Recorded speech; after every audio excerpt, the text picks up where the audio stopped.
Okay, shall we? Yeah. Should we start? Let's start. Should we cheers? Yeah. Did you hear that? Hello, everybody. Hello. And welcome. Welcome to the podcast. This is a very special recording.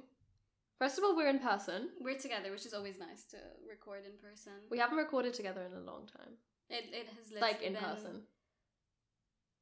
I'd say like over a month and a half, maybe. Yeah. Which is sad, but it's always nice to do it in person. Yes. And we're in Kara's flat right now. We're sitting on the floor. Which some of you who are watching this on video can see. This is why it's so special. It's because this is the very first. I spoiled it. Oh my god, I can't believe you did that. God, this is the cancel. This is the very first episode that we're ever recording on video. And maybe the video recording won't see the light of day. So it depends on if we like how it turned out. Yeah. This is very much an experiment. So it could be that it's just the audio. We're recording on like 3 different devices right now. We're trying, guys. We're trying. So, yeah. I also don't know where to look because we have the camera. That's true. And then we have a phone as well. A phone. I reckon we just look into each other's eyes. And then and then vaguely off into the distance. I was telling Leo this, like, whenever I'm talking to Leo, I usually like look somewhere else, like, and that's also a bit rude. No, but it helps me concentrate as well. Like when I'm trying to formulate my thoughts, or if I'm saying something really deep, I kind of like zone out. Isn't like apparently that like you look into different corners when you're remembering something? Like apparently you look at like your top left corner when you're trying to remember something, or I think there is like or maybe top right, or like looking down also says something, like means something if you're talking. But so this is interesting. We're still trying to figure out where we're looking and how this is gonna work. But so if we seem confused in this episode, it's because we are. Even if we sound confused, it's because we are. But okay, shall we? So this episode is all gonna be. We did basically on our Instagram. We did like a Q&A thing in terms of what topics do you guys want to see of us? Yeah. Because we quite frankly ran out of ideas and our brains were empty. We have been doing this for now 86 episodes, so I know, and we've covered a range of topics. Yeah. So like sometimes we'll be like, oh, body image, whatever, done an episode. Living abroad, done an episode. Confidence, done an episode. But obviously there's like other stuff we can still tap into of those and maybe like updated versions. Yeah, definitely. But it's hard to one of the topics that like came up again and again were around work and career. Yeah. And like imposter syndrome and everything around that. And actually we haven't ever spoken about it dedicatedly in an episode. Like it's come up. Yeah. Like work, productivity. Also imposter syndrome, I'm pretty sure we spoke about it. But we've never done a whole episode on it. Yeah. So this is it. We were also supposed to do this last night and we were like corporate girly vibes because Leo worked from here yesterday as well. I had like my very first interviews where I was interviewing people and they're gonna be like, I'm gonna be their manager. Yeah, do you want to say how that experience was? It was really interesting. Like I just want to say that doing an interview is a lot more fun than having to be interviewed. And it was interesting because I had 3 in a row, so it's actually quite tough to have to like explain your role and the team and I guess different questions, but like you still want to get a similar vibe, like you still want to get similar answers from the people in terms of like figuring out what they do and what they're like. So it is kind of exhausting, but then also it's so interesting how different people are. Yeah, different responses. Cara listened to the whole thing. She was. I didn't know if I was allowed to say that. I don't know if that's like. No, I think it's fine. I was so interested in the whole process. Yeah. Also, I was also picturing like what my responses would be to those questions, and I was like, I would not have said that. But I mean, everyone was so confident, and that was so refreshing to see. Yeah. Because I remember when I was doing interviews and stuff, it felt like the hardest thing to do, and I think it is harder when you've just come out of uni. It definitely is. And like you can hear with these responses, like everyone actually had experiences to back up what they were saying. Yeah. Which helps, and it almost encouraged me to be like, if I do want to apply for another job, it's not that scary because you actually do have things that will support.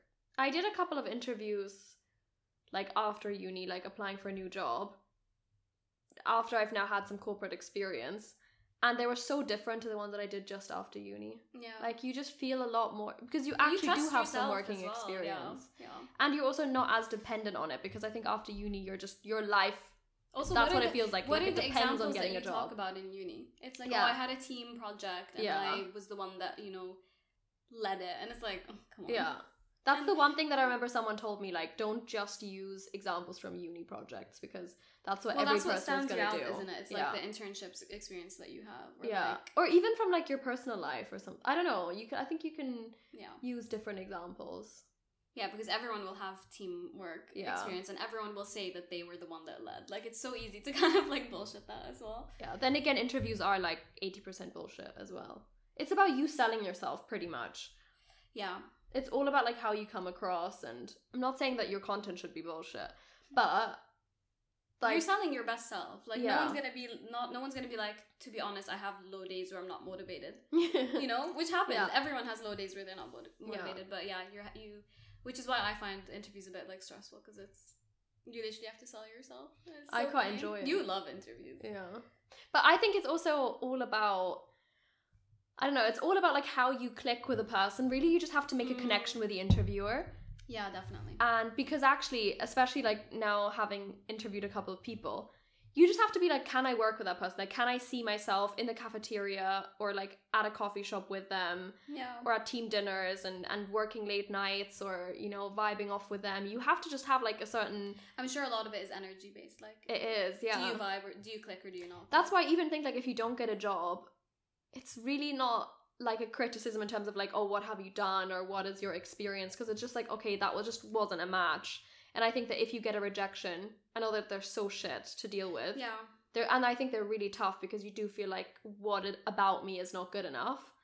But it's not about that. I really think it's just about the company's very quickly able to tell if you're a match for the role, for the company. Like, would you be happy in it or not? I mean, it really helped actually seeing the interviews. Yeah. Because you actually see the communication that happens afterwards as well.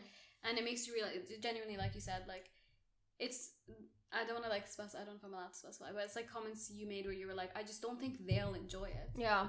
And that's the most interesting thing is like, if you don't get the job, it isn't a reflection on you not being good, it's genuinely you're not the right fit. Yeah. Which means there will be something better for you somewhere else. Yeah.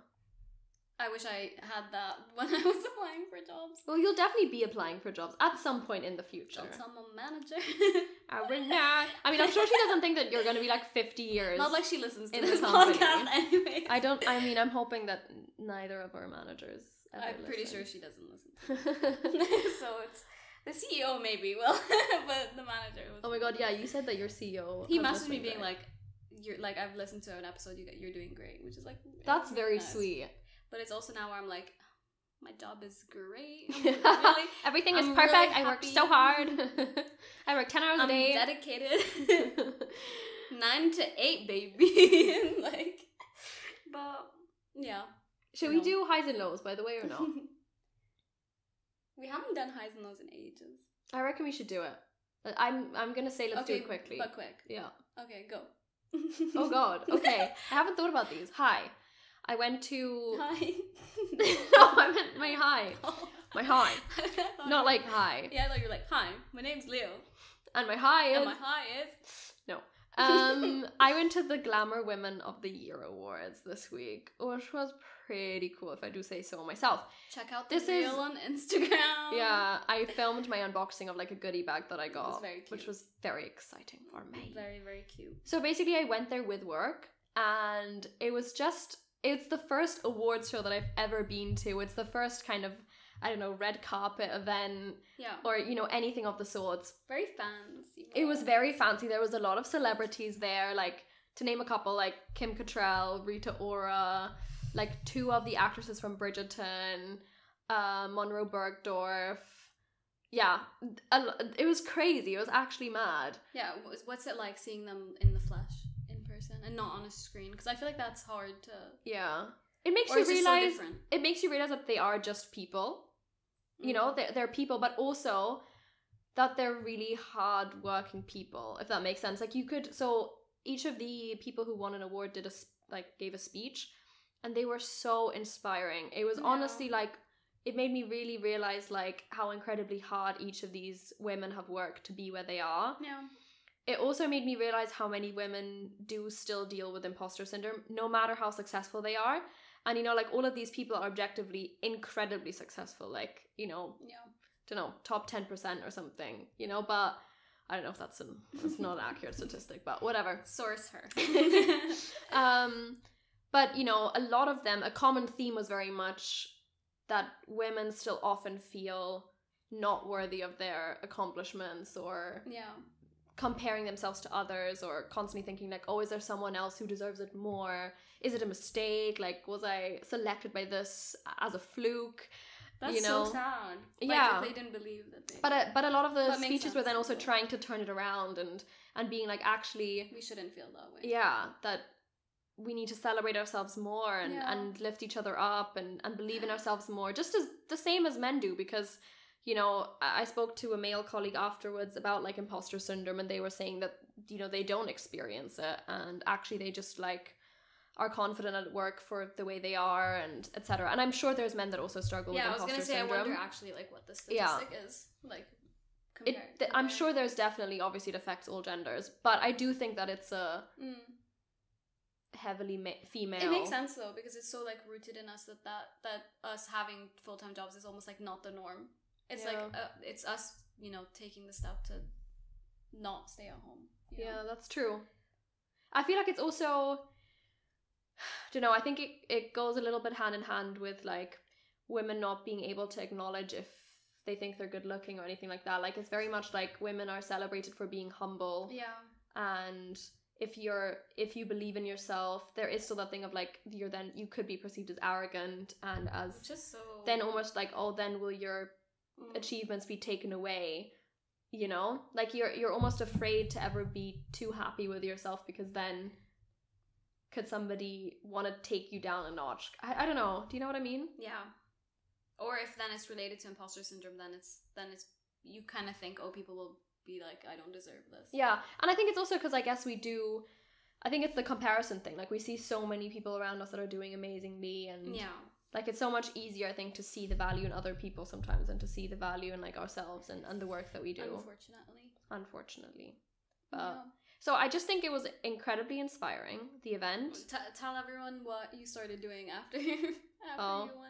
I just filmed a lot of videos. What do you mean? Well, so Leah was so inspired that she was like, I need to make the most out of my life. So you started waking up at like 6 a.m. Oh, yeah. Yeah, I also filmed Instagram stories when I go home, and I was like reflecting. But that's not what Cara meant. I wasn't, that's not where I was going at. Also, can I have my lip gloss? Yes. My lips are dry. Okay. Yeah, I don't know. I think it re-inspired me again. I think with like the 9 to 5, which is also what we're going to be speaking about, it can be a bit easy to, I don't know, it's a monotonous, not monotonous, but it's like a similar pattern, you know? Yeah. And I think, I don't know, I think I just needed a reburst of like inspiration. Yeah. And just to make the most out of my life, and to realize that like, I just want to work hard and be as successful as I can be mentally and in like my career. Also goes for the podcast. Relevant. Yeah. That's so true. Any lows? I can't think of one. You cannot? No. That's great. So you go ahead now. I honestly haven't even thought of my highs and lows. Yeah.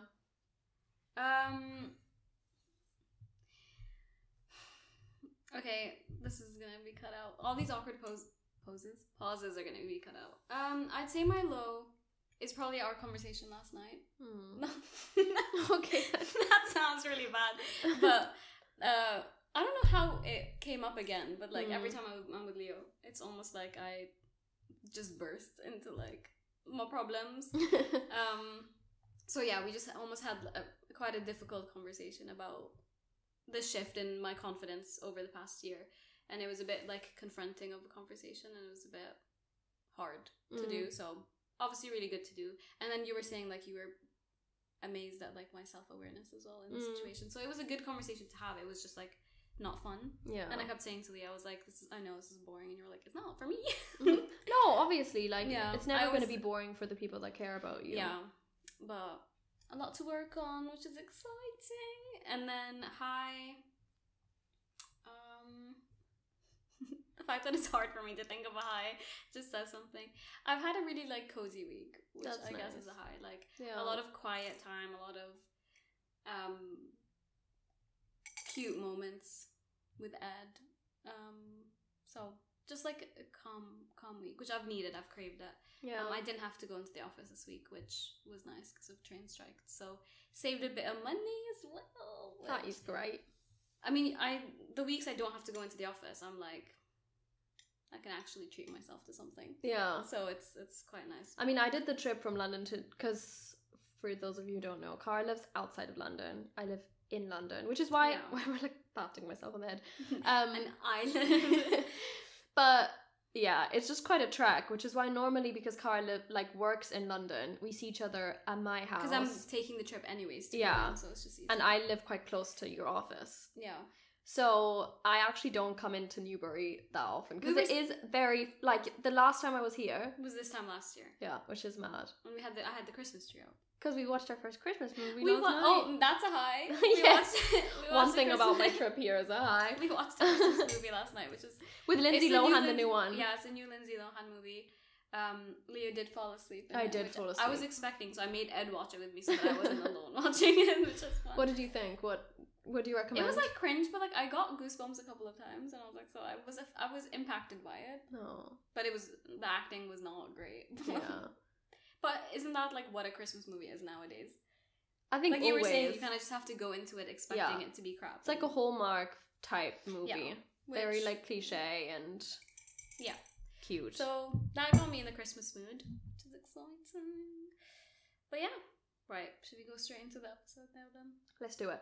We've touched on it already. Yeah, but we've written down the kind of questions that you guys asked that were related to it. Before that, we wanted to give a bit of an intro to what do we even do? What are our careers at the moment? I was so confused. I was like, what are we talking about? What do we do? What are our jobs? Yeah. What's been our paths to get here so far? For a bit of context as well. I'm 24. You're 23. Yeah. Turning 24 soon though. It's her birthday in December. Oh my gosh. Oh my gosh. But yeah, should I start? Yes. Okay, so did I mention uni? Yeah. Okay, so mention whatever you want. Okay, in terms of career path, I always didn't know what I wanted to do growing up, so it was really hard for me to decide the courses that I wanted to do to go into uni. So what I ended up doing was I chose a variety. I did art, business, and biology higher level, which is all over the spectrum, which I don't advise to anyone. If you're gonna do that, don't. It makes it a lot harder to get into uni. But that's also okay. It depends on the school system, because my school system didn't work that way. For IB, yeah. Because it kind of meant if I wanted to go into business, I had to have economics, which I didn't have. If I wanted to go into biology, I had to have chemistry or physics. So I just never had the other course that I needed. Yeah. So it was very hard to do that.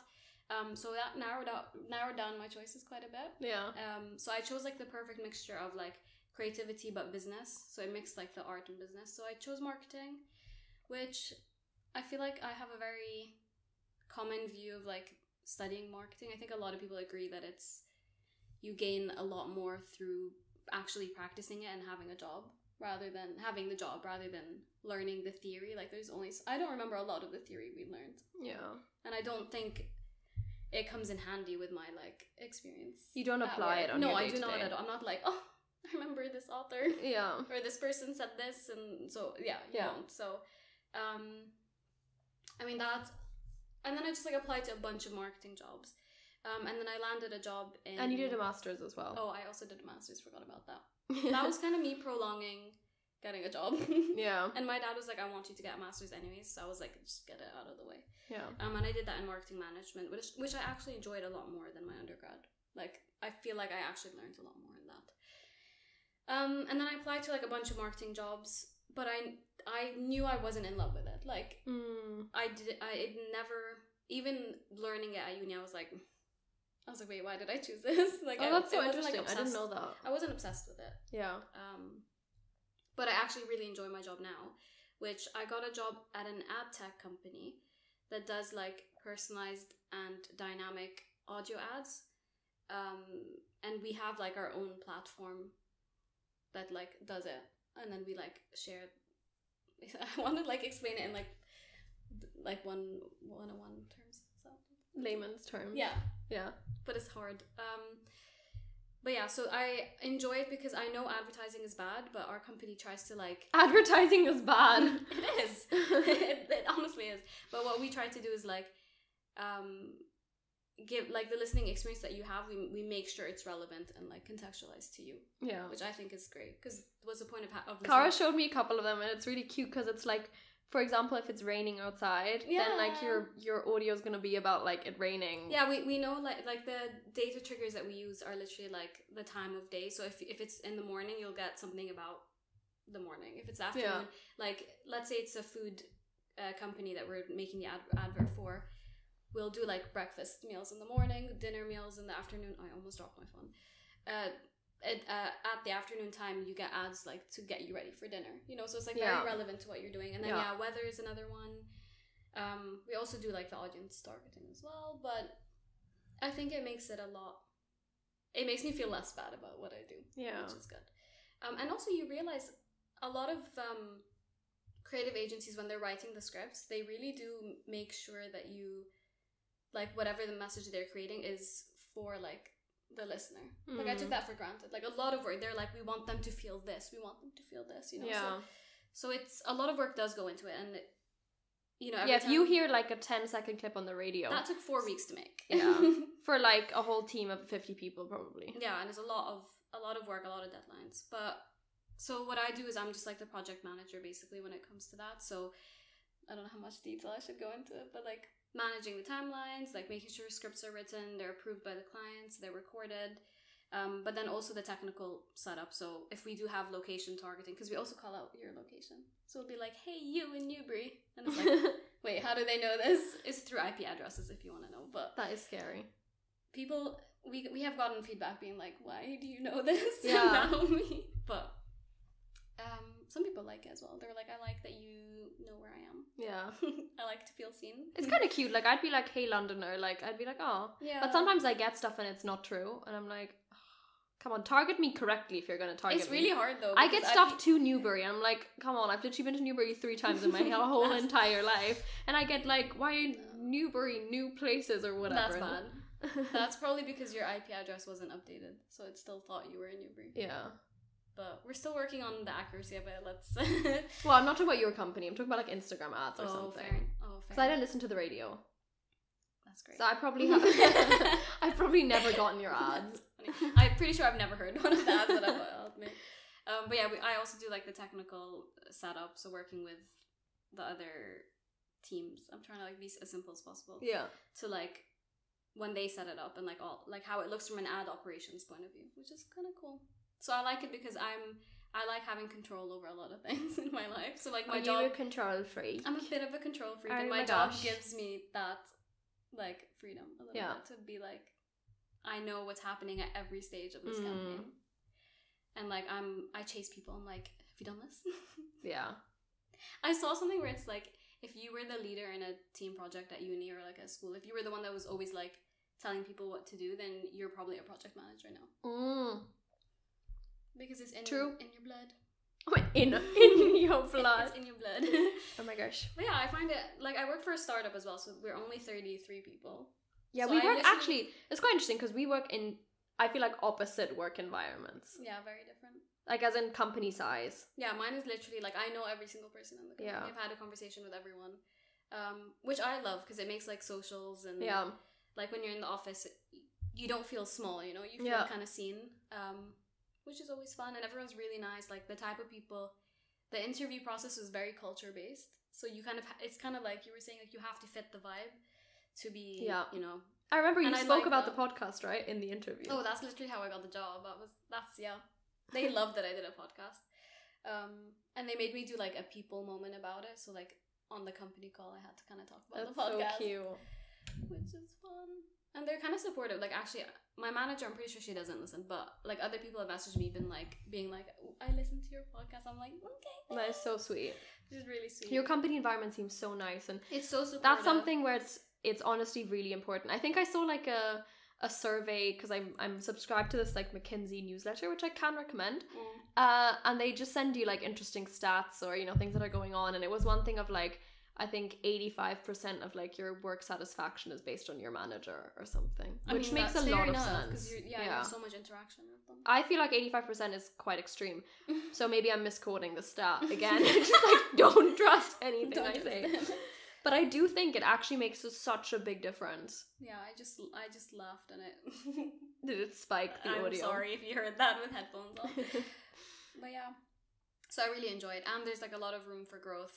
And like, I feel like if I say I want to know more about this, they provide me with like the training for it. So do you want to say how long you've been at the company for? Okay, I've been there for 1 year and 6 months. And what's been your progression in those? Yeah, so I joined as a campaign executive, which... Well, I don't feel like what's been your progression in that time? Am I an interview? Am I being interviewed? Yeah, I joined as a campaign executive, which is like in the company that I'm in, it's the most junior role that you go into. So I didn't really need any, like, the job application was like, we don't want any, like, no experience required. And I was like, I have a master's in that. They were like, we don't care. But yeah, I joined as that, and then 5 months later, I think people in my team were leaving, so they were like, oh shit, we need like someone to take more ownership. So it kind of lent, is that the word? Yeah. Lent in nicely for me to become a campaign manager, which is like really, like 5 months into a job, it's kind of like unheard of, which was really good for me. And then I'm still a campaign manager now, but I'm hoping to progress to a senior campaign manager. But I think when I get to that, I don't know when that's going to be. Hopefully soon. Maybe like two years, when I hit 2 years. That would be like the goal. Yeah. But I don't really know what the next title would be. Probably moving on to a different company, no? Probably. Or if I can come up with a new title, like a new role within the company. Which I guess in marketing it's weird. And even like, it's interesting if any of you guys work in marketing. It depends, like the titles are different from an agency side to a company side, like to a client side. Yeah. Because I know that exec is like the lowest in an agency side, but it can be like middle ground when you're working on the client side. Which is why I was like clarifying, because I knew people would be like, oh. Yeah. Like executive sounds quite good. It sounds good. But in an agency, it's like it's starting like position. Junior, like a junior person joining in. But yeah, so I'm also being trained to do some more of the ad operations side to it. So I'm hoping if I have that knowledge, I can ask for like a different role and like go into be the person that they go to when they need help with more of like the setup, which I find interesting. But yeah. Oh, I'm tired now. What about you? Go on. How did you, from day one? Day one, I was born a little babe, and I wanted to be a marketeer. No. So I think I was similar to you. So I grew up I've said this so many times, but I grew up in Germany. And the German school system doesn't work in the way that like the English one does, or IB. Yeah. Where you focus on specific subjects at the end, or at least in my like state, it didn't. So you could focus on a couple of subjects, but you still did the whole bunch of subjects, and you kind of just got like an end mark, like your finishing grade. Yeah. So I went into like a very creative based kind of focus as well at the end, but I still did like maths, biology, etc., like because you had to continue those subjects. So, but I was always that kid at school that like just kind of enjoyed a lot of things. Like I never had like one focus or one passion project. Yeah. So like you, I found it quite difficult to decide like what did I want to do. And I remember I actually thought I wasn't going to do a gap year. I applied for gap year, which is very common to do. If you God, I hate myself. It's just very common to do if you're from Germany. Like you know that everyone does gap years. Everyone does gap years. Oh no. But I applied to go to uni straight after, but then for marketing, I don't know where I'd had that from. Then I was like, actually I don't feel quite ready, and I want to do a couple of internships before. So I did an internship in marketing for like a company that does like all the shopping centers in Europe. And that was kind of where I was like, oh, I kind of like this. Like, I like the meeting vibe. I like the creativeness of it. I like the collaboration. Then I did an internship at a radio station, which is interesting. But I wasn't like in the radio station. I was Yeah. like, I was working for the place which writes the articles that go onto the website. So I was writing articles each day. So you were like a copywriter. Yeah, I was like a journalist. I like went to media events and stuff, but I did not enjoy that. No, I did not enjoy that. I quit after like a couple weeks. Wait, why didn't you like it? I found it very, very monotonous. Like every single day to just churn out to me seemingly irrelevant articles. I don't know. It seems very like repetitive and like, because it wasn't like I got to do proper research on a topic and then have like because it was just like loads of different short articles in a day. And I don't think I was very passionate about that. That's fair. Yeah, but like it's cool that you had you actually got to test it out and then you knew that wasn't right for you. So. Yeah. Well, and then I went to the same uni as Cara. We did the same bachelor, which is where we met. We actually met in the very... I have to stop, like, touching your hair awkwardly. But anyways, we met in the very first introductory lecture. And then after uni, I knew that I wanted to stay in England. So I was like, okay, I have to find a job. And I wanted to obviously stay in the marketing field. And I kind of went a bit more of a traditional route, I feel like, where I applied for lots of grad schemes, which is something that they have in England, which I actually think is super cool. It's like a trainee scheme, so they take on people straight from uni. Yeah. If a company does it right, a grad scheme is like can be so successful and like really help you integrate into the company. And most big companies in England do it. So I started my grad scheme at Samsung, and that's still where I am now. So like, oh my gosh. So like the TV phone company. And I was lucky enough that I was the last TV phone company. Well, I feel like I pronounce it strange and people don't know what it is. I say Samsung. I say Samsung. Yeah, see. Is that the right way? Samsung, I don't know. Well, it's a Korean company, so I'm definitely not pronouncing it right either way. But so I got to be in different teams. So I got to be in the PR team, the CRM team. That's great. The insights team. And then then my last kind of rotation was in the content team, which is where I really got along super well with my manager. And I got to actually build the team together with her. And so that's still the team that I'm in now. Yeah. And now my official title. Just changed your title as well. I guess I've just gotten a promotion. I'm now a social innovation manager. And I'm also managing a task force that we have. Yeah. Which is called Future Gen Lab, and it's basically a task force of like Gen Z millennial employees, and our whole job is to come up with like disruptive, more innovative marketing campaigns, like trying to change a little bit of like how we communicate with Gen Z, Gen Alpha. Yeah. Which basically means that it's like a good excuse to do really fun stuff and talk to really cool partners and platforms and like see trends. Exactly. Like it's very much it's all kind of social media based. I work a lot with influencers.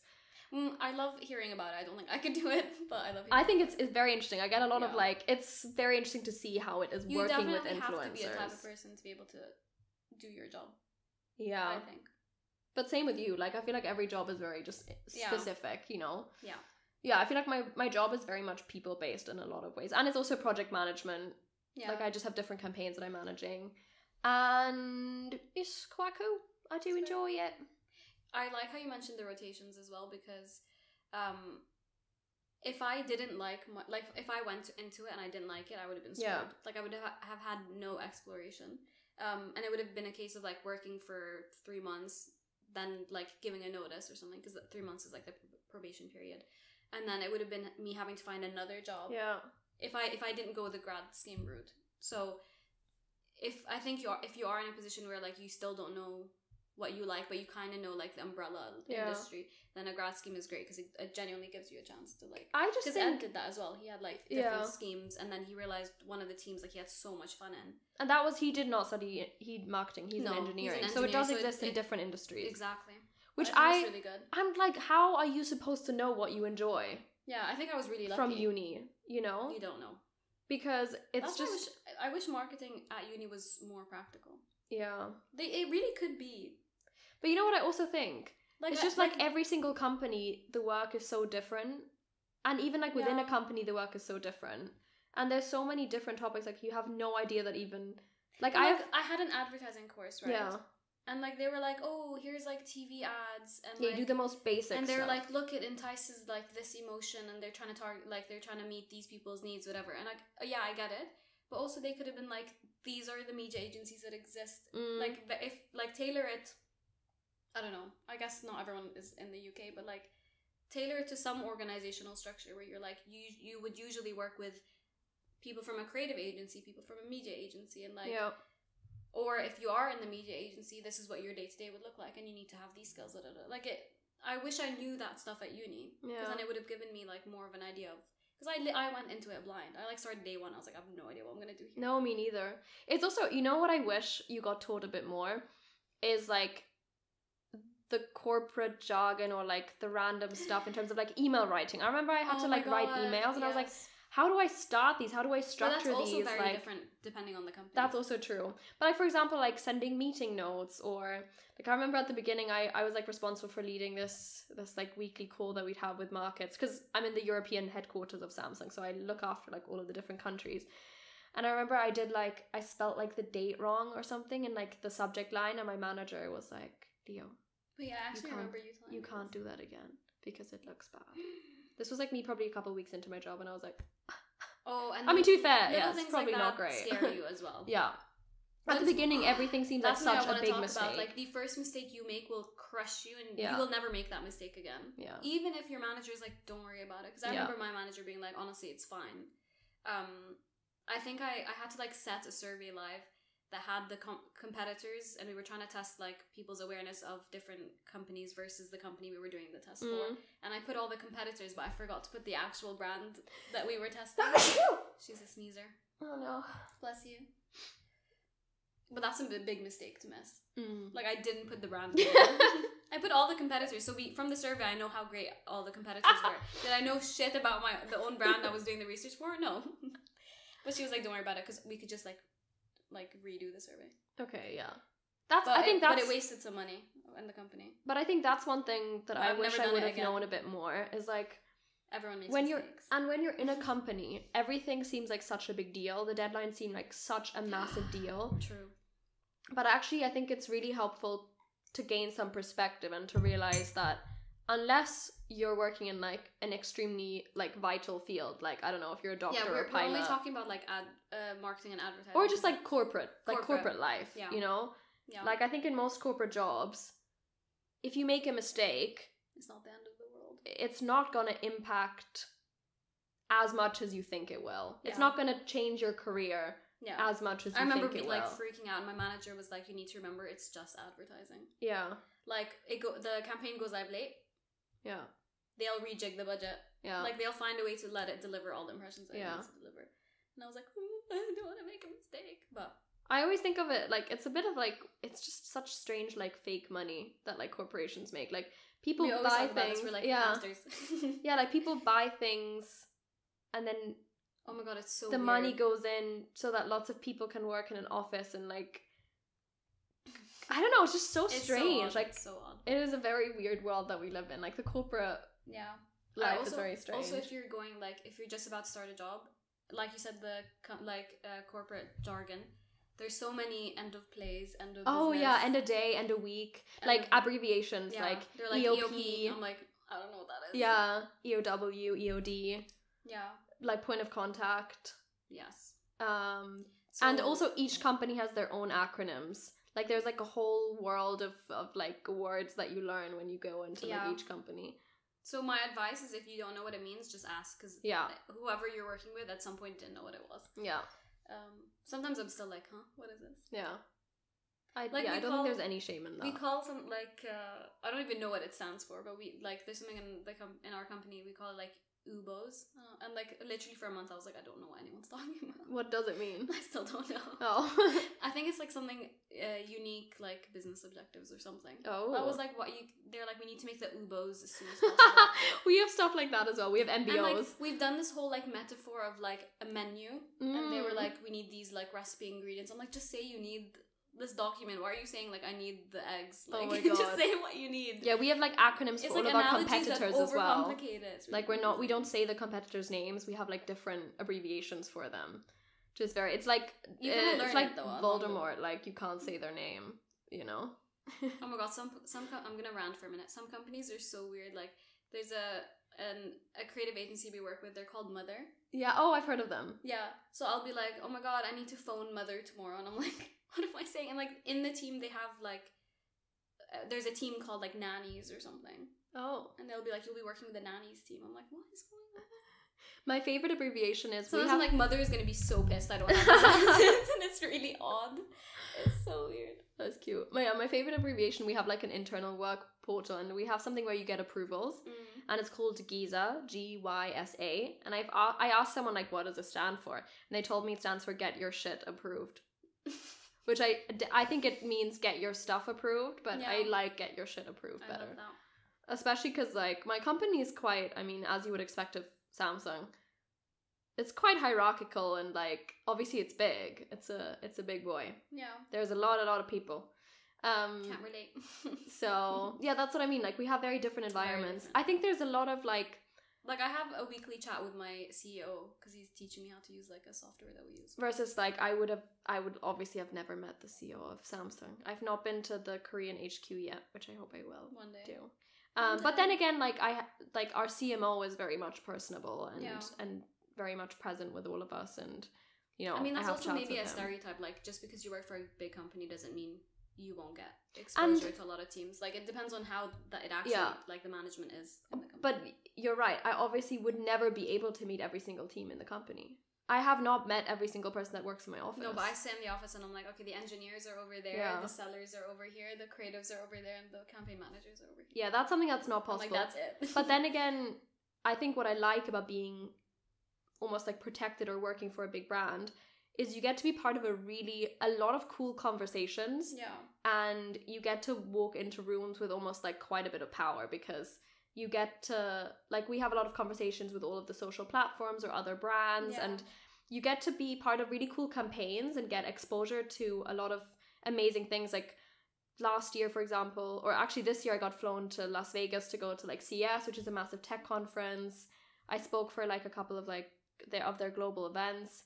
And yeah, you have a lot of like opportunities that come with that. Yeah. I think you just have to make the most of it. So it really depends on like how, I think with any job, you have to really go into it quite strategically in terms of like, what do you want from this? Like, don't let it become you're just part of the hamster wheel and you're just working for someone else. No, it's like, which connections do you want to make? What do you want to learn? Yeah. Like because if, for example, you are a fan of a brand and you're working for another brand, okay, what project could you set up where like you could maybe collaborate with that brand? Or, you know, there's so many things. So much power. Yeah. And create like creative control over like what happens. Yeah, whatever job you do. Yeah. I think there's so many. I don't have power. But you could also like I could like within the job, but like you were saying you go into a meeting like you know that you talk to a lot of like cool people. If anything, the current way our company is going is there's a lot of like, please work with us. Yeah. Like, a lot of begging. So we're at the point now where like we're fighting for people to work for us. Yeah. Rather than like choosing the best opportunity. Yeah. We're like literally we'll take anything. Like we'll lower our minimum like impression count just so that we can work with you. Yeah. So. But then again, you're like, it's still about what are you learning from it, you know? Because and the connections, because I also deal, like, it's part client facing, also talking with creative agencies and media agencies. Yeah. So I kind of like, from a networking perspective, I do talk to a lot of people. Yeah. So it could always lead, I can choose to be like, that can help me with whatever stuff I'm doing. Networking is something I really want to get better at. I feel like it's a really learned skill. I was saying that to you yesterday. Like, and I think it's also, like, we're very much the COVID generation. I was in the office for half a year before I everything went working from home. Yeah. I don't think you've ever been in a non-COVID. Never. Because I didn't do a master's, which is why I entered the workforce a year before. A year before? Yeah, I guess so. But I feel like even still, like, we've been stuck at home for so long, and it's now slowly starting to be like a bit more in person. I do like 2 days in the office every week. And like events are starting to happen a bit more, but it's still like, it doesn't come as natural to me as I feel like it did before. Yeah. And even so, can you imagine how I feel? Yeah, I honestly think it's just like practice. Yeah. So I want to practice it a bit more. I do love, like, honestly joining a company working from home, as long as they still make effort to talk to you online, like have daily calls where you're not so isolated. Like, I genuinely didn't feel isolated. I was having a lot of like call time. I think it can be a good thing. Yeah, I think it gives you a lot more, because we had a couple of questions in terms of like work-life balance. I think your work-life balance actually is a lot better when you're working from home, because you get to schedule your own time a little bit more. You have less commuting time. Like there's so much more power that you have over your own day. And but like, some people will say, because you're always like, your laptop, your work is in your living room, it's hard to be like, I can switch off now. I agree, but also that's in your own power versus I agree with like that. Because I don't feel that. Like 5:30, baby.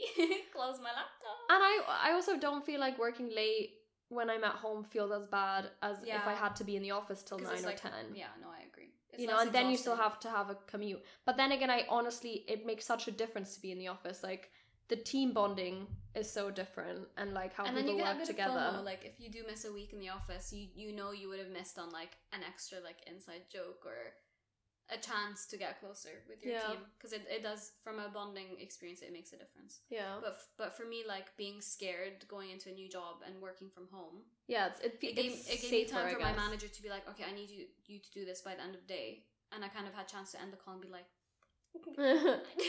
and like just proper stressing out. Oh, I whispered, fuck, how do I do this? I don't know if the microphone's gonna hear it. But I had time to kind of like freak out, whereas I think if you're in the office, you kind of just have to like, it's so exhausting to like put a front, because you want them to think you're capable, because you sold yourself so highly on the interview. The first few weeks are definitely very draining to be in the office, but I think in any new job, because you're so like, you have to be so, you're learning so much new stuff.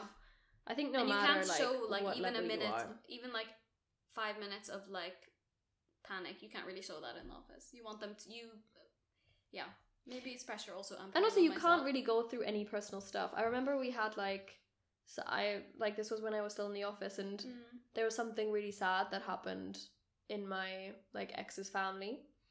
And I remember I was obviously like very upset, and I think people like asked me like if you're okay, if I was okay, because clearly I didn't look okay.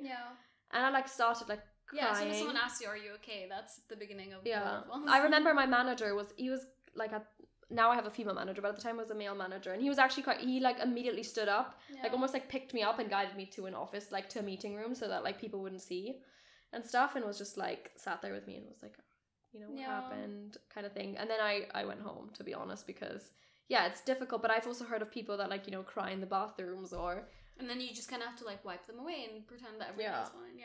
So I think that you have no space to be I don't know, like feel what you want to feel. Or also like house chores. Like, I'm sorry, it's so easy for me to like put a load of washing at 8:50 Ed's gonna listen to this and be like, you've never done this. It's so easy for Ed at 8:50 to put a load of washing on, and then 9:50 take a 10-minute break, hang the washing, you know, like food schedule as well. I don't like the way like people eat in offices. Like, a lot of my colleagues won't eat in the mornings and then only have like a 12 p.m. lunch. And then there's nothing for the rest of the day, and they're like, I'm fucking hungry, you know? I just eat like very differently. And also you can make yourself like unlimited teas, and like no one will be like, what are you doing? Why are you getting up 100 times? Pros and cons. Pros and cons. Okay. Should we actually look at some questions? Okay, next, our honest thoughts on working 9 to 5. I guess it's more about like 9 to 5 in general. What do you think? I don't hate 9 to 5. I just don't think we need a 5-day working week. That's my thing. Because Fridays, and it depends, maybe it depends on the industry as well. I'm just speaking on like the advertising and media industry. No one works on a Friday. But you still kind of feel pressured to be on your laptop. It's like, I'm wasting a whole day. And no one comes back to your emails because they've scheduled a lunch at 12 p.m. and they're just, then they carry it on for the rest of the day, and they're just out having beers. And you're there like, I need this, and there's nothing that you can do. And I just think, and you see a lot of like people kind of like taking hour breaks during the week, or like, which there's nothing wrong with, but I think you can gain, like, to help with a work-life balance, you could, like, companies can be successful working 4 days a week. I think it'd be interesting, like an interesting trial. And then you have a 3-day weekend. And you actually get to do things, because weekends go by like people this, then, it's so depressing. Just to like put out, would people then treat Thursdays like they do Fridays? I don't think so, because you'd still have the same level of workload that needs to be done. And you won't be like, oh, I have that hour on Friday that I could do it. You just like work harder during the week. And if you do, then you don't, like, if you are treating Thursday like a Friday and you're not getting your work done, you're gonna get fired. Yeah. So, like, companies, a 4-day week will not make the company's objectives and, like, the target profit they need to reach any less. Yeah. So you're just working harder. And I from my I don't know how I do it. How I squeeze everything in the industry, I think you can. Like, genuinely, Fridays, no one does anything. That's my experience. Yeah. Unless, like, something goes wrong and people are panicking to fix it. I feel like it depends for me. Yeah. I mean, I'd love to have a 4-day week because they're beautiful. Yeah. But, yeah. Okay. It increases productivity, though. Yeah. Like, they are doing the experiment, aren't they?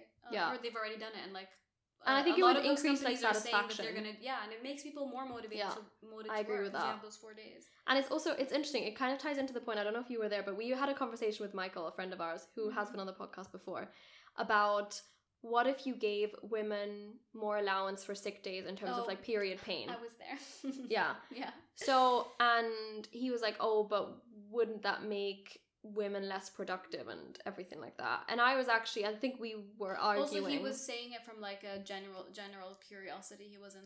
No, it wasn't. It was like, coming from, like, what he thinks the counter argument would be. Yeah, or what he thinks businesses would think. Yeah. And what I feel like is that actually women would feel more appreciated in the company. They wouldn't take all of the sick days, you know, not, you know, but it's more just like feeling like if you need to, you're appreciated and you're being taken into consideration. Because I think the thing with a lot of businesses is everything is geared around the male body and, like, how males work and how, you know, even males' hormones work, and nothing is catered towards how women best work or how. Oh, because isn't the 9 to 5 as well? Yeah, it's based on, like, how the male's hormonal. Yeah, the daily cycle versus like our monthly cycle. Yeah. So I actually think it would help a lot, and we would be just as productive. Like, women work fucking hard, if not harder. You know. So I think I guess it would be similar with the 4-day week. I mean, you never know until you try. Samsung, try it. Come on. Try it. Test it out. You never know. It's true, though. Because, I mean, if you actually think about it, it's so much of your day. Like, so much of your life is spent working. Yeah. And I know people are like, yeah, but if your work is your passion. But sometimes that isn't the case. And, like, it's hard to... If your work is your passion, then you're one of the lucky ones. But also, every work, even if you really enjoy it, is going to have aspects to it that you don't enjoy. Yeah, and you're going to want some sort of, like... Okay, yeah, it is... I'm passionate and it's my work, but I want to, like, have some me... alone my lifetime. And it's never just about the work itself. It's a lot about, like, the environment and, like, you know, that's why so many companies boast about, like, their perks and whatever, because actually it makes a massive difference to how satisfied you feel in your work. I feel like my thoughts on 9 to 5 is I've had a couple of conversations with, like, some family members of mine who've been like, you should be doing more than this. Like, you shouldn't be working 9 to 5. You should be self-employed and etc. etc. And I do feel like, you know, there is this sense of, like, especially nowadays, it's always like self-employed is better. Like, you should try and be self-employed as quickly as possible. Obviously, if we could work for ourselves on the podcast, I'm sure that would be amazing, and maybe one day we'll do that. Mm-hmm.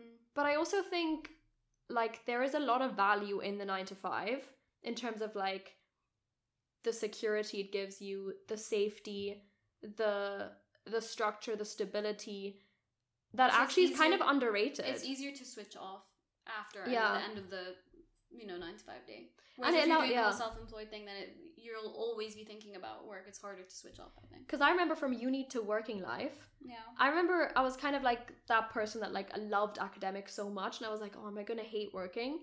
But actually I found I was so much happier when I started working. Yeah. Because I was so almost constantly on edge at university, because I was like, there's always something that I had to do, and I felt so obviously personal, accountable for every single hour I was putting in. Like timings that you're working towards, the way you're managing your time. So I would pretty much work like 7 days a week, and like in exam period, and weekends don't exist. Yeah, bank holidays don't exist. No.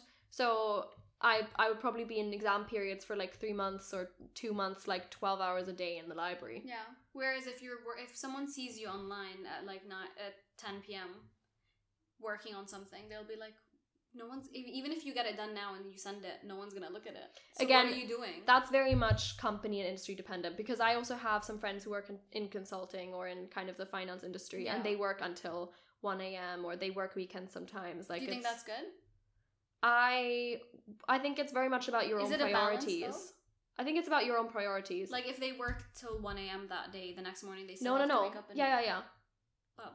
That's not it for me. No, again, but it depends on like what do you want and what do you value. For me, I know it's not what I value because what I gain a lot of enjoyment from my work and satisfaction, but it's about my life at the end of the day. Like I want to always have the time to travel, to do the podcast, to do my own routines, to read, etc. Like that's really important to me. Yeah. But I know that for I'd like to speak to someone that enjoys working till 1 a.m. Well, like a friend of mine, like Kiara, I feel like I can say her name. She works in like, I don't exactly know what her job is, but she works a lot of hours. Yeah, she works in investment. Yeah. But she genuinely loves it. Yeah, but does she have, sorry if I'm making noise, does she have a work life? Like... She probably doesn't have as much of a balance, but she really likes her colleagues. What you're saying. It doesn't affect her as much because it's... Yeah, it's going to be a trade-off either way. Yeah. But then again, it just depends if it's worth it for you, because I also feel like you can feel, like I've also met people who've said, oh, you just have to hustle in your 20s and then in my 30s and 40s, I'm going to have enough money to like settle down or whatever. And I think that's not the right attitude, because I think you should never be, quote unquote, wasting your time for the promise of something being better in the future. Yeah, because you never know what's going to happen. Yeah, like I mean, this is a very drastic example, obviously, but I'm so sorry, No, I've been moving a lot as well. But no, someone I knew, their friend died on the way to work. He was 25 and he had a heart attack. And he'd been like a banker and, working a lot. And it just shows like, we think we're invincible when we're our age, but you just never know. And we think, oh, there's so much time. Yeah, but you don't know how much time there is. No. So it's like, at least make sure that what you're doing with your day will make you happy. Yeah, and I know sometimes, like, I've also gone through periods where I've had to, like, you obviously have to work for money. You're not at all points gonna absolutely love what you're doing, potentially. No. Yeah, no. And then I think it's even more important that you fill the rest of your day as much as you can with your own, what you actually love. So for example, what I've recently started doing again, and what I used to do a lot, is waking up earlier. She's a queen.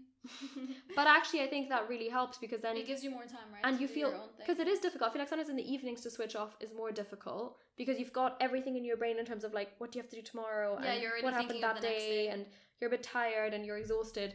And actually in the morning they feel very peaceful, like you haven't started yet. Yeah, you've just slept. So actually it's almost like your brain is kind of like a clean slate, and like that's the most beautiful time, I think, to like read, exercise, I don't know, whatever your passion is, like whether it's like... Yeah, I mean, this is a good transition to the next like question we got about work-life balance. So you think waking up at like the early morning time that a lot of us take for granted, that helps you kind of settle into the day almost? Yeah, because I feel like, so we got another question in terms of like, oh, how do you deal with being exhausted after work and wanting to do stuff for yourself, but you're feeling exhausted, you're feeling drained, which I feel like all of us like that work can relate to that. Sometimes, especially if you've been to the office or you've been working late. The day after the office day, I'm like, oh. Yeah, you feel like I'm tired. Like it's draining, you know? So draining, yeah. And then to get the energy to like go to something that you genuinely would like to do can be really, really difficult. Yeah. So I think for me personally, the morning time is really, really important. Also because then you just feel like you've had more time to yourself. I've had some mornings where, like, for example, I've woken up later and then you immediately have to start work. Or, like, you immediately have to do this. It literally wakes you up with anxiety, though. Exactly. Because you wake up in a panic being like, I have to, like, no... I mean, exactly like you're saying, no time to kind of be like... Yeah. I'm awake. And, like, who am I without my work, you know? Yeah. Like, settle into your day, get ready, and then be like, okay, now I'm gonna be someone else, like, do my job. So I do think. Because I'm guilty of waking up a bit late. Yeah. But I still manage to, I'll properly start work at 9:30. So I'll have half an hour of, like, slowly opening, you know, getting my emails ready, making a coffee, you know, so, yeah. It's, Yeah, I feel like it's finding the time. Yeah. Wherever that is for you and wherever you have the most energy. Because I feel like I do have the most energy either early morning or, like, really late at night, which is super unhelpful. So no, I'm trying to shift it. Because we always... Like, we sometimes record episodes after a work day, and, like, we could technically be like, okay, 6 o'clock, let's record. Yeah. But we're both at that point like, no, we need some like. Yeah. At that point, we're exhausted, and then suddenly you kind of get that burst of energy again at like 8, 9 p.m. Yeah. And you're like, okay, I can do that now. And then you just like, oh, okay. Yeah. Then it's tiring. And I do feel like it requires some, I don't know if discipline is the right word, but if you have something that like you want to do and it can be sometimes difficult, I think especially going into the colder months, it can feel more difficult to actually get yourself to do something. Yeah. I think scheduling things with people helps. Like, for example, we did the other day after work was like we went to like a pottery class, or, you know, just even like us scheduling or like scheduling a call, or like, you know, kind of holding yourself accountable to some extent. No, I agree. And potentially scheduling, there's apparently this method which is called like eat the frog or something, eat that frog, where like the hardest thing that you have to do that day, do it as the first thing.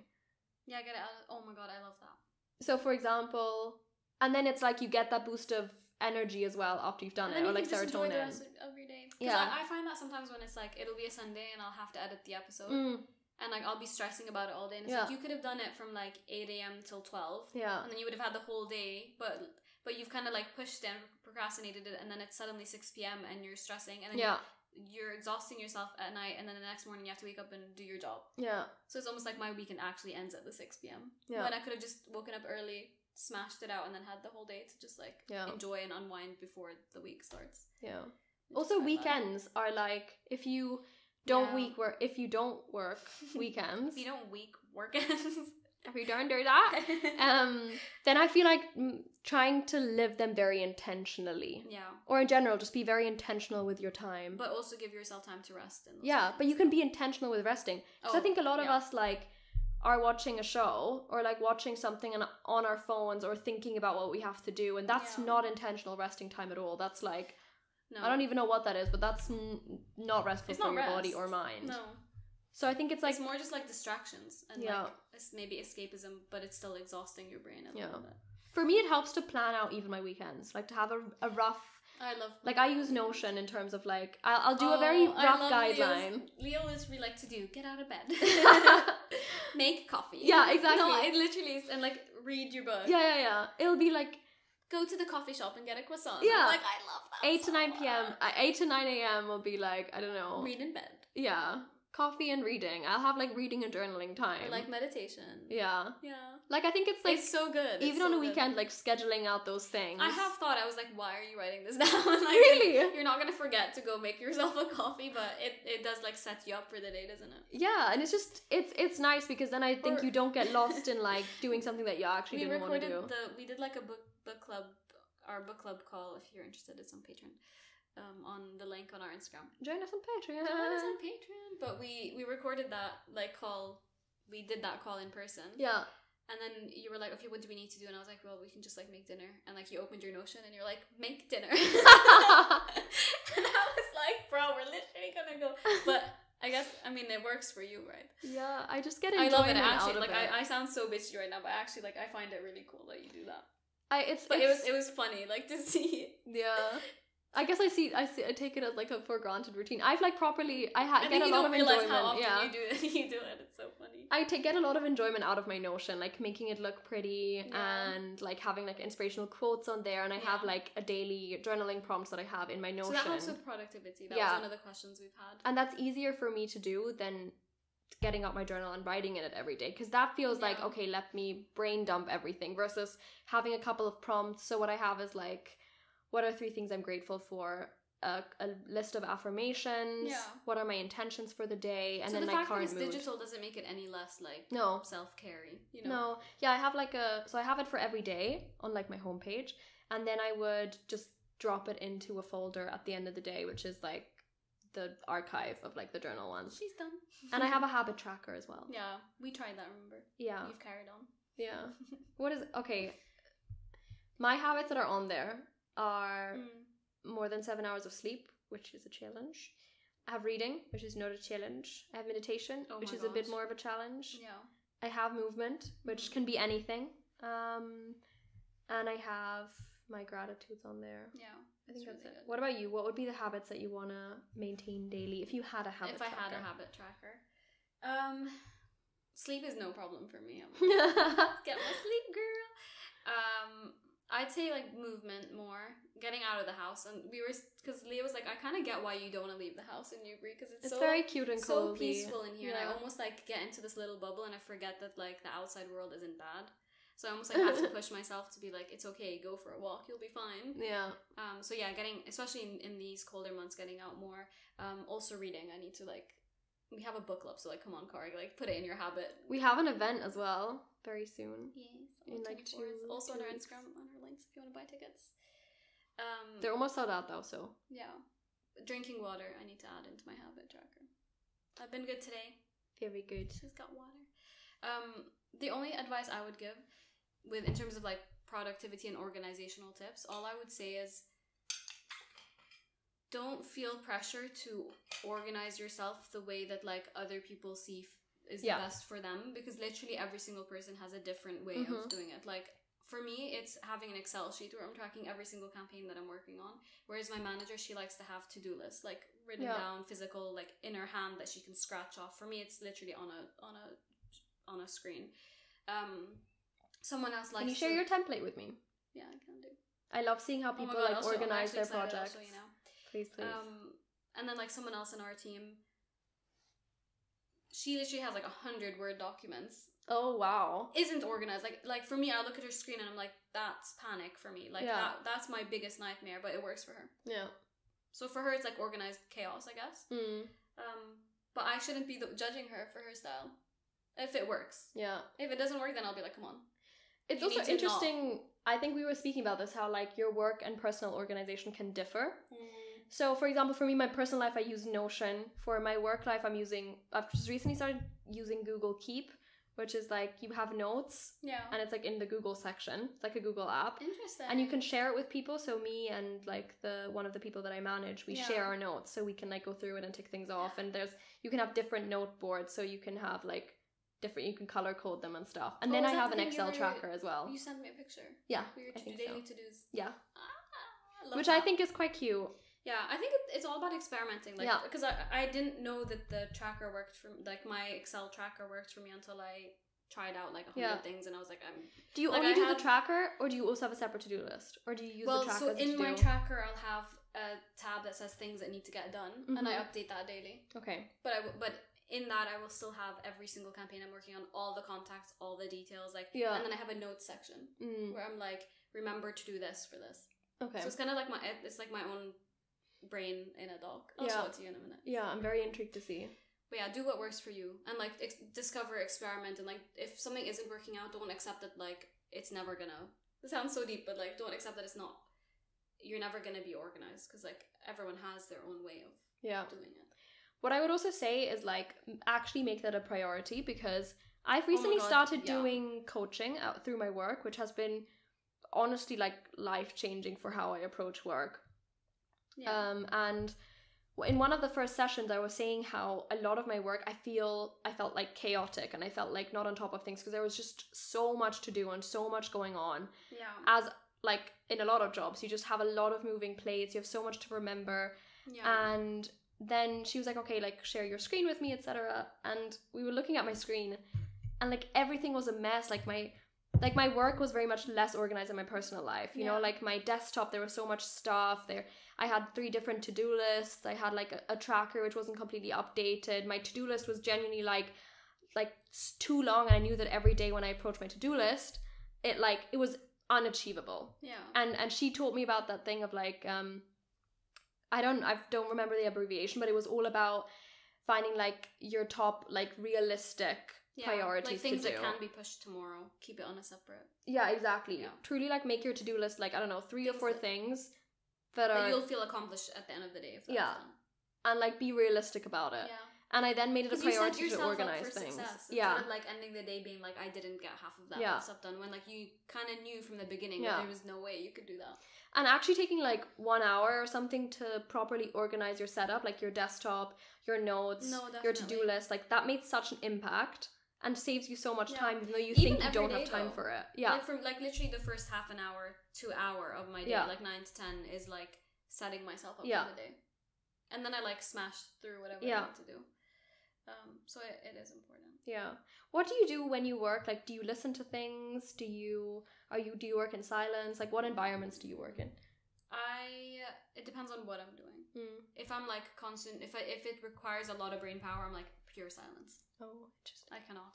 But if it's something that like doesn't require a lot of, like I'm kind of used to it, I'm not having to like really think about it. Yeah. Then I can listen to music. It's fine. Yeah. But I do like my silence. Like that's something I've noticed I find hard in the office is because everyone will be talking and I get a bit like, or I'll be like in my zone and then someone will be like, did you see this? And I'm like, one sec, like I need to finish what I'm doing. And you don't have that like quiet space. So something my work we do is we've created like a manual of me. So it literally every single person has to answer questions of like how best they want to receive feedback, how best they work in the office. Like that's so helpful. Yeah, it's. Could you send me that? Yeah, I'd love to do it with my team. No, honestly, do it. It's so good. And one of the things I said if I'm in the office and I have my noise cancelling headphones in, I'm probably not listening to anything. But it's like my key of like my way of saying I really need to focus right now and I can't have any like distractions. Because that is something to be said for working from home. I'm a lot more productive at home. Everyone says that. Yeah. I've never heard one person saying I work better in the office. Yeah. Because it's a lot more of a social activity, I think. Even if it is an everyday thing, it's still harder in the office. Yeah. I agree. Because you'll be like, should we go get coffee? Like, and then that ends up being like there's so many more distractions. Yeah. That is something that I'm working on even like at home to be a bit more. Because I feel like there's so many emails that come in and you're like constantly, it's so easy to get like distracted by emails coming in or incoming calls or whatever when actually like it's more productive to get like properly stuck in a task. And that can be really difficult. And to be honest, that's a bit of a challenge that I'm working through. She's working through it though. So, okay, we've been talking for bloody ages. It's been an hour and 12 minutes. Oh my god. Okay, what is something else that we want to talk about? We have about? answered a lot of things. I feel like maybe imposter syndrome. Yeah. I guess what's your experience been with it? I mean, I was saying this to you before. So should we first define what imposter syndrome is for people that don't? Yeah. Do you wanna? Go on, Google it. Oh, yeah, I'll properly do it. I was gonna come up with our own definition of what imposter syndrome is. Okay, this literally says a person who pretends to be someone else in order to deceive others, especially for a. No, but that's imposter. I thought that was imposter. That's the thing, but that's what the syndrome is. You feel like you are an imposter. Yeah, you feel like you're pretending, and somebody's gonna figure you out eventually. It's just a matter of time. Why did I like not realize what I was reading was wrong? That's so funny. So, imposter syndrome can be defined as a collection of feelings of inadequacy that persist despite evident success. Imposters suffer from chronic self-doubt and a sense of intellectual fraudulence that override any feelings of success or external proof of their competence. So, I think for me, joining the company, because I had no like confidence in my knowledge at that moment in time, because I was during like the learning curve, so everything was still like, I don't really know what I'm doing, I'm trying to figure it out on the spot. So when I got any form of recognition that I was like doing great, I was like, yeah, no, I'm not. Like I'm winging it. Like it genuinely felt like that. Even if what I was doing was good, you know. And I would always tell myself, oh, they're only saying this because like I'm new and they're trying to like kiss my ass a little, like to make me feel like I'm doing a good job. So I almost never believed it.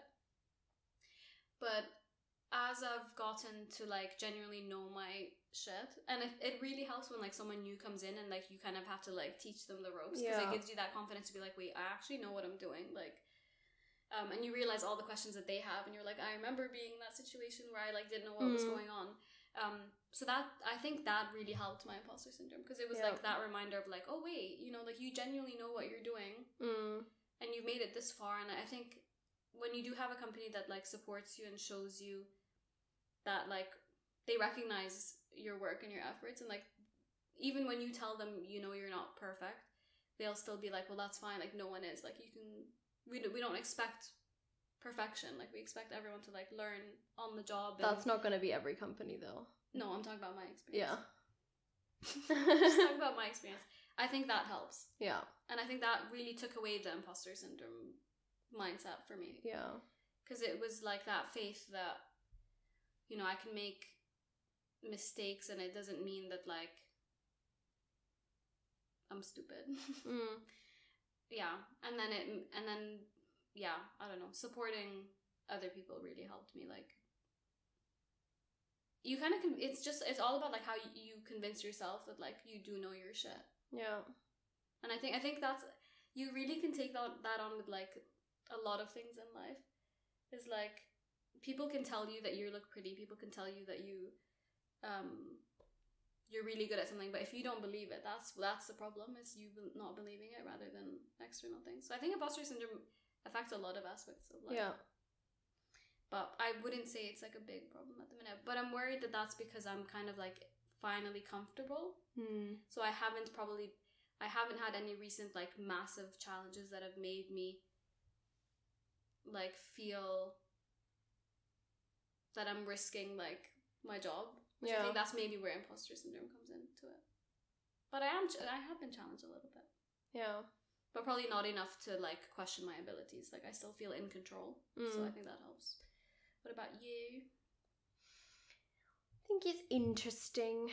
It is interesting, isn't it? Because again, like, what really surprised me about those speeches of all these like really successful women, what I was saying in the beginning, was like what a prevalent problem it is for so many successful women. And a lot of people I speak to, even like in my company, you know, I think it's just, we're all kind of winging it. Like, no matter on what level, people don't wake up and think, I was born to be a director of this, or you know, no one else could do my job, or I know exactly 100% of the time what the right solution is. Like, I don't think humans work that way. I think there's always an element to like, we're just all figuring it out as we go along. Which and obviously is why the environment is so important. Yeah. And obviously, like, you almost don't realize how your experience is actually helping you deal with new situations, and that's why it feels easier.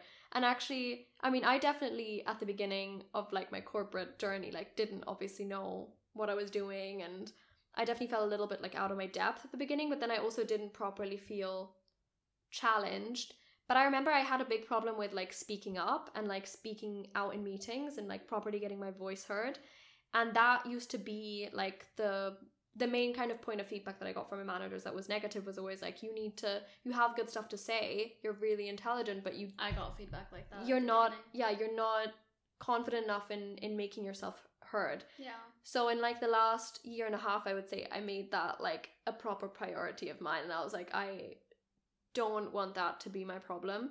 So, and then it was really rewarding, because then we had new people join the team, like a bit like what you said, and that was probably like, I don't know, maybe a year ago now, and we were talking about like first impressions for some reason, and some of them were saying that like, that their impression of me was that like, I was so confident, I knew what I was doing and everything, and I was like, that was exactly, I remember like a year after I'd gotten that feedback point for the last time. Shows your growth. Yeah, it just shows like how much you come across as well, and how much you can actually change and how much you grow. And I definitely feel like, because I think I've had like 3 job position changes within like the last year. Yeah.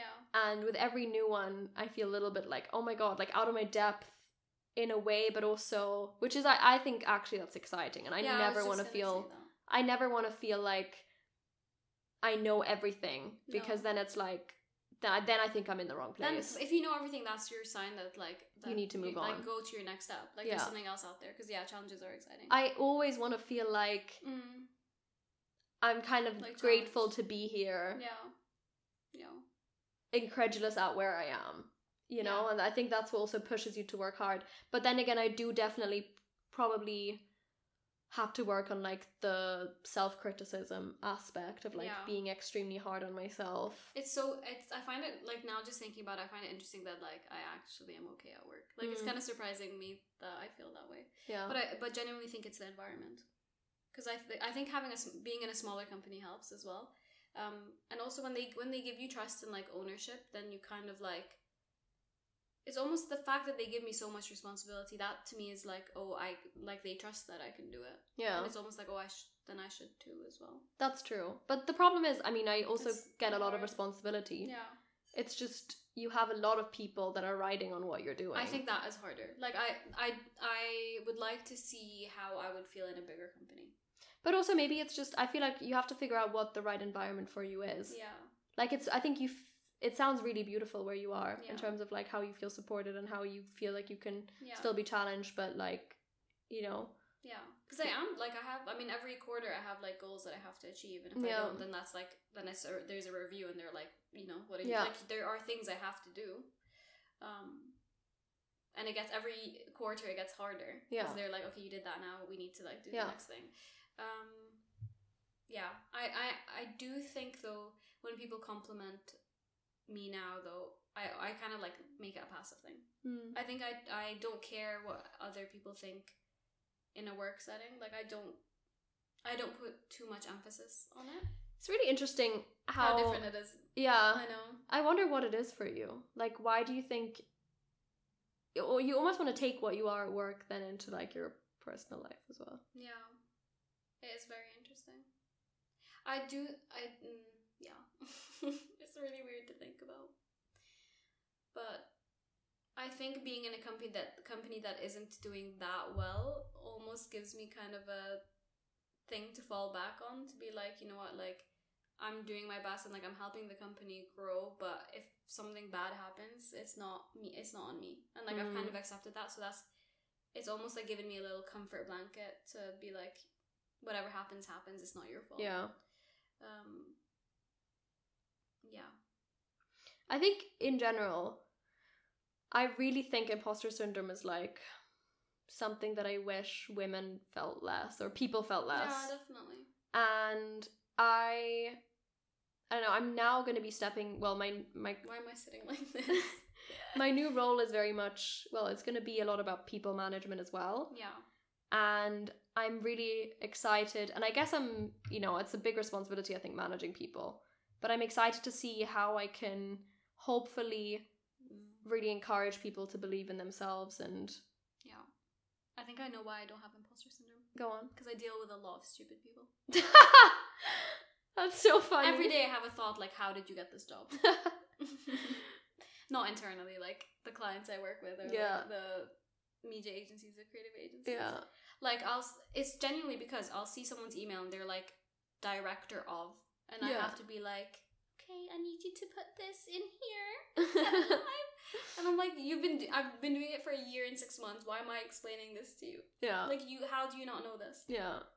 So that as genuine, if I work with people that like know their shit and like probably know, I feel like they, you know, it's harder for me to impress them, then I think maybe my imposter syndrome will come back.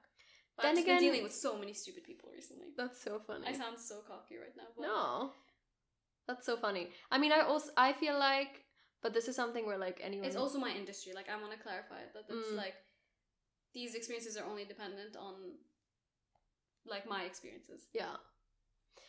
I do feel very, I think it's easier to feel intimidated by a lot of successful, intelligent people, but I also think it really inspires you. Like, I love working with people. And that's how you should take like the imposter syndrome, if you do feel it, because you see so many inspiring people, then it's all about the mindset shit.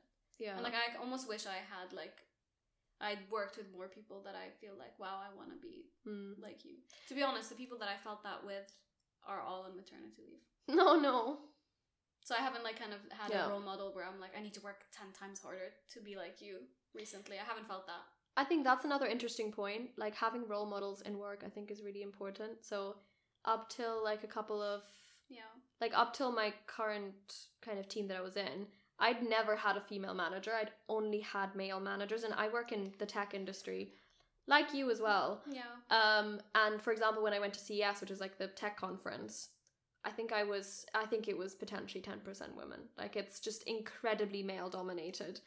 And I do think that it makes you almost feel like you don't, it's a bit harder to see where is your progression going to go, because you see so many glass ceilings, because all of the top levels, there's a lot of females on the bottom levels. Like there's a lot of females in the junior entries, and that's where you're a lot of the times 50-50. And the higher you get, the rarer, the more unjust the representation becomes. and this is a whole other topic, right, of like there's so many factors and reasons that go into it. Yeah. But I think it's also really helped me to see some more female managers killing it and being incredibly impressive. And that makes you feel like, yeah, that could be me, you know? And that's, I think, why, again, diversity, inclusion, representation matter so much in the workplace. Yeah. Like, you know, obviously in other places as well. Maybe that's why I don't have imposter syndrome that much anymore, is because my team went from being more male heavy to now literally being all female.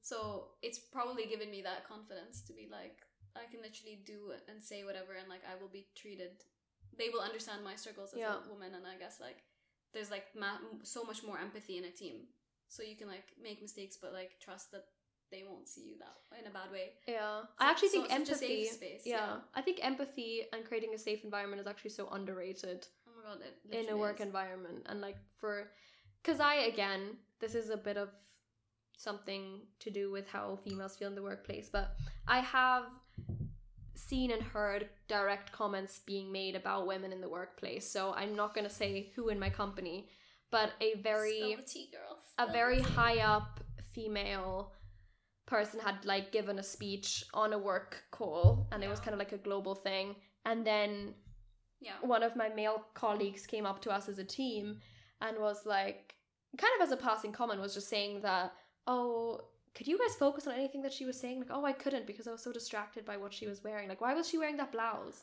It was literally a striped... You said the story to me before, but I'm still like... It was actually a striped blouse.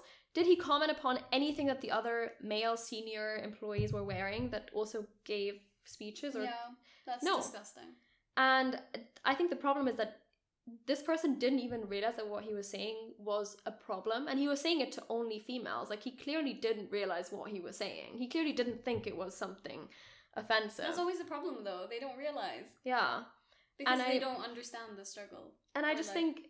And I heard another comment where, you know, people had said, because we get people coming from other countries to our office sometimes, and a lot of the time they'll be mainly male colleagues of ours. And there was apparently a female colleague that also joined one time that came and visited our offices. And there were people who were saying like, oh, why is she here? Like, what is she going to do here? Just go shopping in London? It's like, okay, what are the men going to do outside of work hours? Did he drink beer? You know? And it's like, okay, the thing is, like, this is still happening. It's so bad. I think people love to convince themselves, especially if they're not facing those sort of comments, that it's all fine and it's all good and all, that we have so much equality. Like, we don't. It's very much surface level. And actually... Also, it's very, what's the word? Like, it's very subconscious. And, like... It's so deep-rooted. It's so deep-rooted, exactly. And, yeah, it's so... Even the comments that are being made, like, you don't realize how it affects other people. And even, like, authority, right? Apparently there is this, like, psychological thing where we automatically associate authority with, like, deeper voices. Yeah. And we automatically trust people more that, you know, look a certain way or, you know. So. Also, like, I've heard as well of, like, let's say a woman gets promoted over a man in a job space. People are more likely to think, oh, the woman got the job because they need, like, to meet, like, the quota of the company. Like, they need to have more. Like, there's always going to be, like, oh, that's the reason she got the job. Yeah. Or even with, like, races. Like, if someone, like, if a black person got the promotion, I've heard people be like, it's because they need to, like, have a black person on the team. It's like, that's so disgusting to think about. So fucked up. So even when a person, like, gets that successful opportunity, you know that people will be thinking people such are horrible doubting them. things and being like, well, that's the only reason they got it. It's like, no, it's because they're good at their... No one would hire someone that is not good at the job. Like, the company, at the end of the day, all they care about is making money. Yeah. They're not going to hire someone that's not good for the job. Yeah.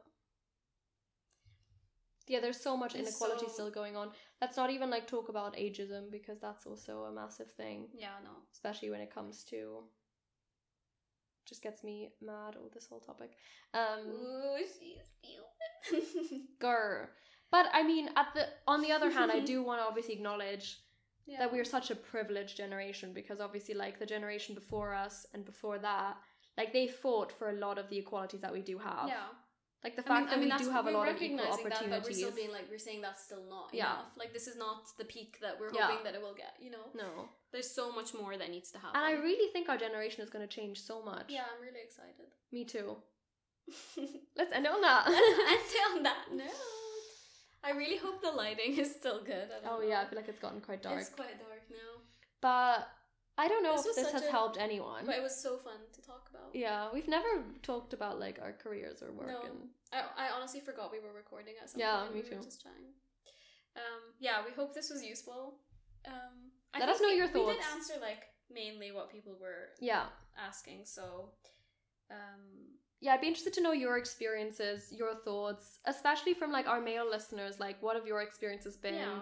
Do you experience imposter syndrome? Like, how do you feel? And I think again, if you're a male listener, which I know we have, like I think it's, and I've spoken about this with Marco as well. 4% of you. But I've spoken about this with Marco, like in terms of how important it is to uplift your female colleagues as well. And don't know. Let us know your thoughts. Yeah. Thank you very much. Thanks for listening. If this is video, thank you for listening to our first. Thank you for seeing our faces. Oh yeah, thank you for watching us. I hope it was interesting. Yeah. I know I'm kind of anxious to see what I look like when I talk. I don't want to see it. I'm glad. We haven't really decided who's editing this from a video point of view, but let's see. Let's hope it's not me, because then it will definitely not go live. It's gonna be black boxes in front of our faces. Yeah, you can just block me, like don't have me showing. That is not gonna happen. Anyways, crop me out. Love you guys. Love you guys. Don't do that. Ta-ta! I didn't know how to end it. You just did this. This is so bad. Okay. Bye. Cheers. Goodbye. Cheers. Bye, guys. Speak to you next week.